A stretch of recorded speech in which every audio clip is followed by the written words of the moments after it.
Comment déceler les peurs dans nos vies? Parce que certains d'entre nous, on a énormément de peurs, mais on ne s'en rend pas compte. Et on a l'impression que notre vie n'avance pas, mais c'est parce qu'il y a des peurs qui sont cachées. Et j'ai envie de vous donner quelques clés pour les trouver et pour les déraciner de votre vie. On a l'impression que notre vie n'avance pas, mais c'est parce qu'il y a des peurs qui sont cachées.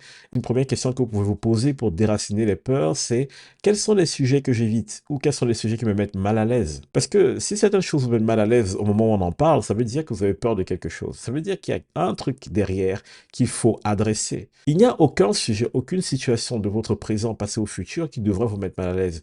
Et si ça vous met mal à l'aise, c'est qu'il y a quelque chose de caché et vous devez le trouver et l'exposer et le traiter. Ou encore, vous pouvez vous poser cette autre question. Qu'est-ce que je fuis? Ou alors, qui est-ce que je fuis? Parce que oui, parfois, c'est des personnes que nous ne voulons pas voir. Ou encore, on peut se demander, quand est-ce que je fuis? Là, c'est intéressant, le quand. Quand est-ce que je fuis? Je prends le cas d'une dispute. Si votre femme et votre mère se disputent, par exemple, monsieur, et que vous n'intervenez pas, vous êtes dans la fuite. Pourquoi? À quel moment vous fuyez? Pourquoi vous avez fui?